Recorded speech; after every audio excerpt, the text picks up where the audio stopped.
भगवान विष्णु की नाभि से कमल का प्रादुर्भाव, स्वेच्छावश ब्रह्मा जी का उससे प्रकट होना, कमल नाल के उद्गम का पता लगाने में असमर्थ ब्रह्मा का तप करना, श्री हरि का उन्हें दर्शन देना, विवाद ग्रस्त ब्रह्मा विष्णु के बीच में अग्नि स्तंभ का प्रकट होना, तथा उसके ओर छोर का पता न पाकर उन दोनों का उसे प्रणाम करना। ब्रह्मा जी कहते हैं देव से जब नारायण देव जल में शयन करने लगे, उस समय उनकी नाभि से भगवान शंकर की इच्छावश सहसा एक उत्तम कमल प्रकट हुआ, जो बहुत बड़ा था। उसमें असंख्य नाल दंड थे। उसकी कांति कनेर के फूल के समान पीले रंग की थी, तथा उसकी लंबाई और ऊंचाई भी अनंत योजन थी। वह कमल करोड़ों सूर्यों के समान प्रकाशित हो रहा था। सुंदर होने के साथ ही संपूर्ण तत्वों से युक्त था और अत्यंत अद्भुत परम रमणीय दर्शन के योग्य तथा सबसे उत्तम था। तत्पश्चात कल्याणकारी परमेश्वर सांब सदाशिव ने पूर्ववत प्रयत्न करके मुझे अपने दाहिने अंग से उत्पन्न किया। उन्हें उन महेश्वर ने मुझे तुरंत ही अपनी माया से मोहित करके नारायण देव के नाभि कमल में डाल दिया और लीला पूर्वक मुझे वहां से प्रकट किया। ब्रह्मा जी की उत्पत्ति कहाँ से हुई है बताइए?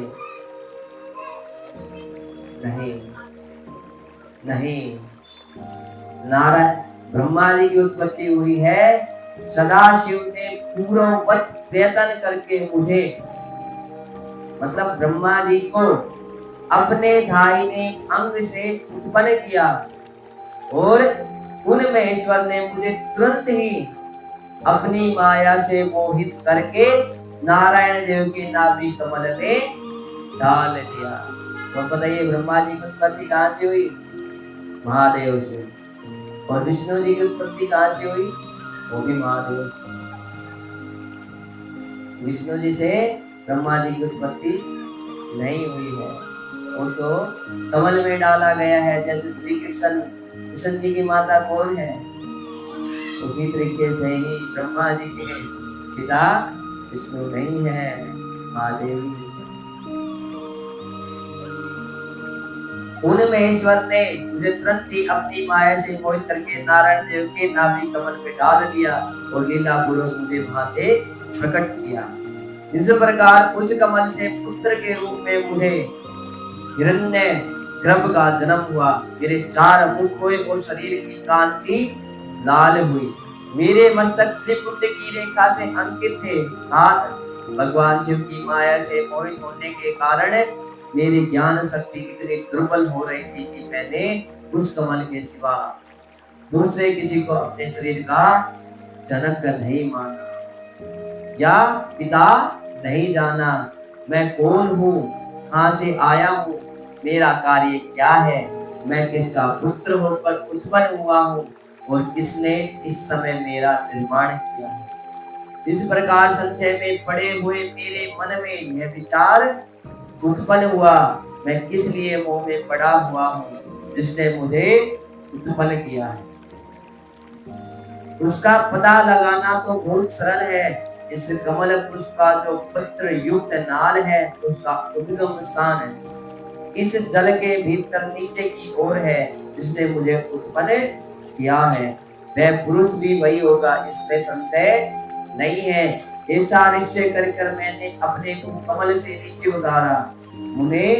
मैं उस कमल की एक नाल में गया और सैकड़ों वर्षों तक वहां भ्रमण करता रहा, किंतु कहीं भी उस कमल के उद्गम का उत्तम स्थान मुझे नहीं मिला। तब पुनः संशय में पड़कर मैं उस कमल पुष्प पर जाने को उत्सुक हुआ और नाल के मार्ग भी उस कमल पर चढ़ने लगा। इस तरह बहुत ऊपर जाने पर भी मैं उस कमल के कोष को न पा सका।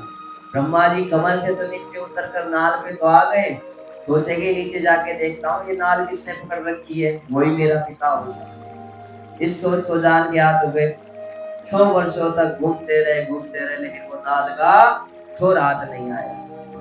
लेकिन फिर ब्रह्मा जी ने सोचा चलो छोर हाथ नहीं आया तो मैं अपने कमल पर ही चलूं। तो जब कमल पर चले तो कमल हाथ ना आए। तो इस तरह बहुत ऊपर जाने पर भी उस कमल के क्रोश को न पा सका। उस दशा में मैं और भी मोहित हो उठा। उन्हें उस समय भगवान शिव की इच्छा से परम मंगल में उत्तम आकाशवाणी प्रकट हुई, जो मेरे मोह का विध्वंस करने वाली थी। उस वाणी ने कहा, तब तपस्या करो। उस आकाशवाणी को सुनकर मैंने अपने जन्मदाता पिता का दर्शन करने के लिए उस समय पुनः वेदन पूर्वक 12 वर्षों तक घोर तपस्या की। तब मुझ पर अनुग्रह करने के लिए ही 4 भुजाओं को सुंदर नेत्रों से सुशोभित भगवान विष्णु सहसा प्रकट हो गए। उन परम पुरुष ने अपने हाथों में शंख चक्र गदा और पद्म धारण कर रखे। उनके सारे अंग सजल जलधर के समान श्याम कांति से सुशोभित थे। उन परम प्रभु ने सुंदर पीतांबर पहन रखा था। उनके मस्तक आदि अंगों में मुकुट आदि महामूल्यवान आभूषण शोभा पाते थे। उनका मुखार विद्य प्रसन्नता से खिला हुआ था। मैं उनकी छवि पर मोहित हो रहा था। वे मुझे करोड़ों कामदेवों के समान मनोहर दिखाई दिए। उनका वह अत्यंत सुंदर रूप देखकर मुझे बड़ा आश्चर्य हुआ। वे सावली और सुनहरी आभा से उद्भासित हो रहे थे। उस समय उन सदसत्तो स्वरूपा सर्वात्मा 4 भुजा धारण करने वाले महाभाव नारायण देव को उस रूप में अपने साथ देखकर मुझे बड़ा हर्ष हुआ। तदंतर उन नारायण देव के साथ मेरी बातचीत आरंभ हुई। भगवान शिव की लीला से हम दोनों में कुछ विवाद छिड़ गया। इसी समय हम लोगों के बीच में एक महान अग्निस्तंभ ज्योतिर्मय लिंग प्रकट हुआ। मैंने और श्री विष्णु ने क्रमशः ऊपर और नीचे जाकर उसके आदि अनंत का पता लगाने के लिए बड़ा प्रयत्न किया, परंतु हमें कहीं भी उसका और शोर नहीं मिला। मैं थककर ऊपर से नीचे लौट आया और भगवान विष्णु भी उसी तरह नीचे से ऊपर आकर मुझसे मिले। हम दोनों शिव की माया से मोहित थे। श्री हरि ने मेरे साथ आगे पीछे और अगल बगल में परमेश्वर शिव को प्रणाम किया।